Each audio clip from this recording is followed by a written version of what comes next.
Today we're going to check out the new AWOL Aetherion MAX Ultra Short Throw Projector. Now this projector was sent to me for review by AWOL. Inside the box is the contact information card, the user manual, cleaning cloth, optical cable, AV breakout cable, HDMI cable, the remote control, and the power cord. The projector is a bit more compact than the older AWOL, coming in at 22 inches wide by 12.7 inches in depth by 5.4 inches in height, and it weighs 19.3 pounds. It's got a new very angular design aesthetic with a brushed silver gray gunmetal finish. The lens is mounted up top and now has a retractable lens cover to keep it protected when it's not in use. Around the back is support for RS-232 control, the AV input, USB-A and micro USB in. There's one display port out, 3 HDMI 2.1 ins with support for eARC, LAN, and an optical output. This is a 4K projector using the TI.47 DMD with the newest controller, which is smaller than the previous gen and also allows for lower latency for gamers, which is spec'd at 1 millisecond, which is quicker than the 8 millisecond coming from the older AWOL 3500. It's an RGB triple laser projector with light output rated to last up to 20,000 hours and covers 110% Rec 2020 with a rated 6,000 to 1 native contrast. It supports all the HDR formats such as HDR10, HDR10+, HLG, Dolby Vision, and it has IMAX enhanced support. It's got a new sapphire glass lens for razor sharp imaging with next to no chromatic aberration. It's also touted as the first ultra short throw with 4K at 200 inches. Now, if you're coming from the 3500 Pro, there are some pretty big additions and improvements. One of the most important things for me personally is the anti-RBE technology, which almost completely will eliminate the rainbow effect. Black level performance is better, you can project a larger image, it's 10% brighter, and the Ethernet speed is all improved. And the biggest thing is that it's cheaper than the older model with better specs. It's an even better deal with the early bird pricing. Alright, so this is one of the biggest differences between the last generation of the AWOL USTs and this current generation, is that the Aetherion has Google TV built in, whereas the older generation didn't have any smart apps built into it. So here we've got Google TV, which is running on Android 14. So this is just your typical Android TV, Google TV user interface. It's quick, it's very snappy.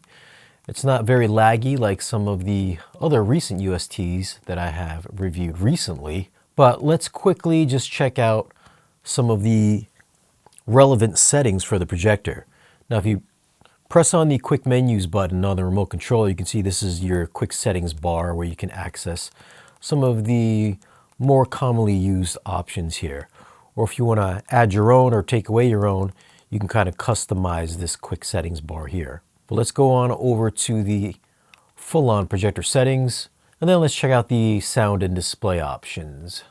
So under picture, we get a few different picture presets. Right now, we've got it on filmmaker mode, which is what I'm probably going to end up using for most of this video. We've got vivid, standard, sports, energy savings, theater, and then back to filmmaker mode. Now you can apply the picture mode to all sources or just the current source. Under laser luminance, you can adjust the laser brightness here. This does have EBL or enhanced black level, which will automatically adjust the brightness and contrast to give you much better black levels. We've got sliders for contrast and black level, dark detail on and off. You can choose your gamma. We've got 1886, 2.0, 22, 24, and then back to 1886. This is on the filmmaker mode preset. We've got AI contrast, so if you want to have the artificial intelligence automatically adjust your contrast for you, you can do that here. Got brightness enhancer, you can turn this on or off. I would personally keep this off because you can see how much greener or bluer the actual screen gets. So if you want to get a more accurate color representation, then you're going to want to keep this off. Then we've got HDR enhancer, so this will make SDR content look more like HDR. Next section here is color. We've got sliders for color, hue, and then under color temperature, we've got warm 1, warm 2, standard, cool, and then back to warm 1, which is what I'm going to keep it on for the duration of this video. Now, there is no setting for RBE reduction. It's automatically enabled if you turn this on to warm 1. So per AWOL, if you want the RBE reduction to be turned on, or the RBE eliminator to be turned on, then you're going to want to keep this on warm 1. Otherwise, the other settings, the RBE reduction, will not be activated. However, with the past week or two that I've had the projector, I haven't noticed any really significant RBE in any of these specific settings. But just for the sake of this video, I am going to keep this on warm 1. Then we have color temperature adaptation. So according to the operating status of the laser device, the color temperature will automatically be adjusted and maintained consistently. And then color space, we've got an auto 709, P3 2020, native, and then back to auto. And then for dynamic color enhancer, we've got different settings for this. So if you want to get more vibrancy out of your image, you could turn this on, off, or any settings in between. Under clarity, we've got sliders for sharpness, smooth gradient, AI super resolution. So if you want to artificially give it some more extra sharpness or detail, you can use AI super resolution. I'm going to keep this off for the duration of the video. Noise reduction, MPEG noise reduction, and then motion enhancement. So if you want to get some smoother motion out of your content, you can turn on motion enhancement. And then calibration settings. I am myself not a calibrator, so I do not have the required tools to do any kind of calibration. Henceforth, I am going to be using the warm 1 setting and then filmmaker mode. But if you do have the proper calibration tools, then you can adjust the calibration settings here. And then if you want to reset everything under the picture mode for filmmaker mode, you can do that under this, under reset. And then the next section here is screen. We've got a few different picture size options. We've got anamorphic, 239, we've got auto, 4:3, zoom, and then back to 16:9. Screen type, you could choose between ALR screens, CLR screen, and then matte white. I am using a 150-inch acoustically transparent matte white screen, so I'm going to be keeping this on this here. Again, you can choose screen size, max screen size up to 200 inches, minimum 80 inches. Again, I am using 150 inches, and then for screen sync, if you have this hooked up to something like your motorized screen, you can have this activate or drop down your screen once you turn the projector on. Then here we got a few different sound options. If you have this hooked up to an external processor or receiver, soundbar, powered speaker, something like that, there is a digital audio output, and then you could choose between the external speaker, if you have something hooked up externally to it rather than the inbuilt speakers. And then if you want to use this as audio only, as just a speaker, a Bluetooth speaker, you could just use this and turn off the projector's image. Next section here is the audio output. You can choose between the built-in speakers, HDMI EARC, the optical out, Bluetooth speaker, wired headphones, and then all these other options here as well. Then the next section here is the intelligent settings. So if you want to use the projector's AI settings to manage your content, such as your sound and your volume, voice settings, you can do that in this section here. And then under game settings here, we've got sliders for contrast, black level, instant game response, which will automatically kick in ALLM, and then AMD FreeSync if you have this hooked up to a video game system. All right, so the next section here I want to check out is the laser settings. So under this section here, you can change your projection mode between front ceiling, rear, and then rear ceiling. So if you want to mount this on your ceiling, there are mounting points on the bottom of the projector, which will let you ceiling mount this. We have the auto keystone correction and then the manual keystone correction. Now, if you want to manually get this adjusted and squared up to your screen, you do have 4 different points here. If you hold down the OK button for a few seconds, this will bring up extra points. So instead of 4, you'll now get 8 points. So let's go ahead. Let's choose this center spot here in the top. And you can see as I bring it down, I can curve the center down. And if you reach the end, you can see that it does make a little beeping sound. Now, obviously, the best way to get this squared up with your screen is to get this lined up perfectly with your screen so you're not using any of the digital correction. This way you get the maximum resolution out of the projector. But if not, then you can always resort to the digital keystone correction. Next section here is the focus adjustment. So by pressing up and down, you can adjust the focus on the projector. And I will say that the projector has really great sharpness in the center of the screen. However, the outer corner boxes here are slightly out of focus if the center of the screen is in focus. If I get the outer boxes in focus, razor sharp, then the center of the screen will be slightly out of focus. So you will kind of have to pick your poison whether or not you want to get the best sharpness in the center of the image and give up a little bit of clarity on the outer edges. Or if you kind of want to meet it halfway and have everything slightly soft, you can do that as well. Now, the unit that you get might be a little bit different than mine, so you might have a better lens on your projector than I have on my review copy here. So if you do have razor sharp focus across the entire screen, then definitely leave a comment and let me know your experience with your AWOL Aetherion projector. Then here we have the eye protection. You can turn this on or off, so in case you brush up in front of the projector, it'll automatically turn off the laser so you don't accidentally blind yourself. And this projector does support 3D with a few different settings here. Now this generation does have an iris mode. You can either turn this off, which will keep it wide open. If you want to choose Cinema 1, this will give you a balance between brightness and contrast, which is recommended for movie watching. Cinema 2 will provide the darkest image setting to achieve the highest contrast. And then Manual, you can go ahead and adjust the iris size yourself. So here we are closing it down to enhance the black levels, as you can see. If you want to go halfway, let's go to 4. This will give you a balance between brightness and darkness. Or if you want to keep this wide open, put this on 0. This will give you the brightest image possible. Then for low noise mode, this will adjust the overall noise through intelligent algorithms. The noise reduction takes some time. Please be patient. Attention, after turning on this function, the laser luminance level will be automatically controlled and cannot be manually adjusted. So if you turn this on, this will automatically enhance your laser dimming. I'm not sure why they call it noise mode, but at least that's my understanding, is that this will automatically adjust the laser luminance automatically. And as you can see here, the laser luminance level is grayed out, and you do get that warning down at the bottom. And then once you turn the low noise reduction off, then you can see that now we have access to the laser luminance level, which you can go down from 0 to a 10. Now, since this is running Google TV, if you want to add more apps to this, you can do so in the Google Play Store. So you can go down and search for whatever app you're looking for by using your voice, or you can just type it in here, and then it'll bring everything up. And of course, you have all of your major apps, such as YouTube, Netflix, Apple TV, Prime Video. I'm a big Apple TV user. And as you can see here, if the app supports it, it will support Dolby Vision and Dolby ATMOS, which you can see up in the upper right-hand corner.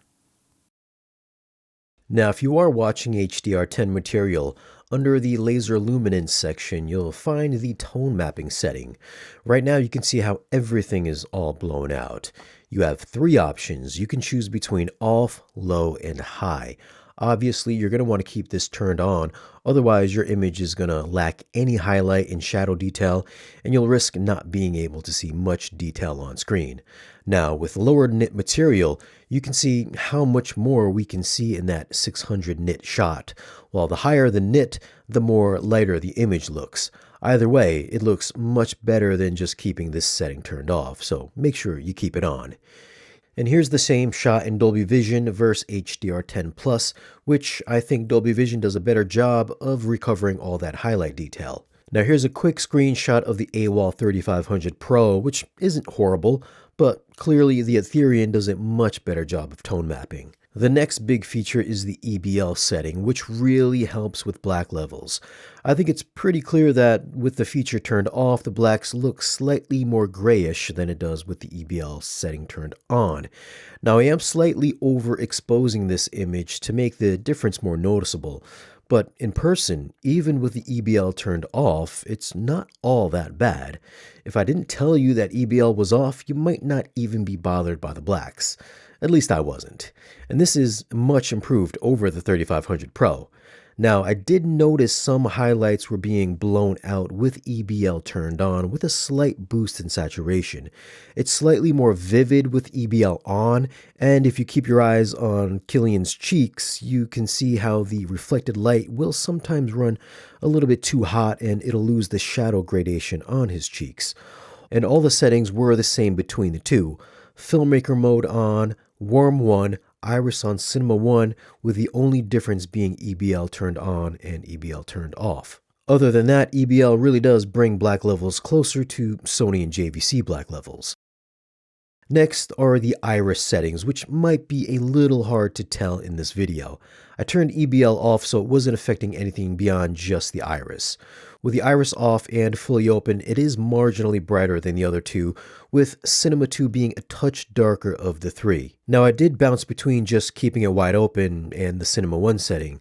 Now for me personally, I do like a brighter image overall, and I didn't feel like I was missing out on too much by stopping down the iris, so most of the time I just kept this setting turned off and kept that iris wide open. Now, I suppose your usage could be different depending on your screen size and your screen material, so keep that in mind when you're setting up your projector. Now, if you are watching something with low contrast, which seems to be a very popular look nowadays, the AI contrast can add a bit of pop to the image.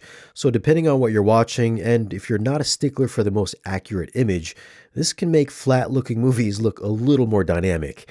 And if you want to take it up another notch, the dynamic color enhancer can really juice up the image with a bit more vibrancy, which brings us over to 3D. Now this does support 3D. You can choose to keep 3D off, use side by side, top and bottom, or if you're watching a 4K Blu-ray, it'll automatically choose frame packing. You can use this to switch your left and right eyes, and then you can convert 3D to 2D. And as far as the 3D quality is concerned, this does throw out a really bright image. I didn't notice any kind of crosstalk, and the image is really sharp, really crisp. And then if you would like to enhance your 3D quality, I do like to use the dynamic color and put it on high, depending on what you're watching. Some movies are a bit more desaturated than others, but if you want to give your image a little bit more pop, using dynamic color on high, medium, or even low can really enhance your 3D experience. Now, unfortunately, if you are watching 3D material, you cannot turn on the motion enhancement, so that is automatically turned off by default once you turn on the 3D feature. Again, if you want to add a little bit more resolution to your image as well to make this look a little bit more detailed, a little bit more crisper, you can also use the AI Super Resolution. AWOL has really struggled with this car, but they brought an upgrade this weekend. Let's see if it makes a difference as Hayes attacks in the Red Bull. Cars bounce around this dirty air, can't position to attack. He's complaining about his car over the radio. That's not what the team... Copy gap is 0.9 to Perez. You win India. Should be able to take him on the next straight. Using the track reduction system past. Won't be able to hold him off, guys. This is trouble now for Apex GP. The Red Bull's tyres are now warm, and Hayes hasn't advantage from the start anymore. We've seen the attack. Now it's all about. And Perez on the attack into Vale. Hayes is reversed. And it is. Rear end is loose. Tell me to see it fixed. Tell him to pull back the end to get a better exit. He thinks it's a setup. It's not. Now this might be the best sounding ultra short throw that I've heard yet. Turning the ATMOS virtualization on kind of made it sound like there were speakers on the sidewalls, which is funny because the projector is sitting on the floor, so it is projecting the sound not only forward, but it sounds like it's elevating the sound as well. The bass is okay for some tiny speakers, but you'll really need to hook this up to an external audio system for the full surround sound effect. So overall, I think this is a great upgrade over the 3500 Pro. It's got really good tone mapping, it's brighter, the black levels are excellent, which I think is right up there with the Valerian projectors.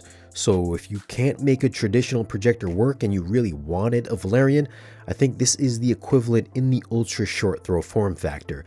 I only had that one issue that I noticed while using the EBL setting, which could very well just be my unit since it is an engineering sample, but for the price, especially the early bird price of $2,200 for the Max, I don't think there's anything out there that's going to beat it for that asking price.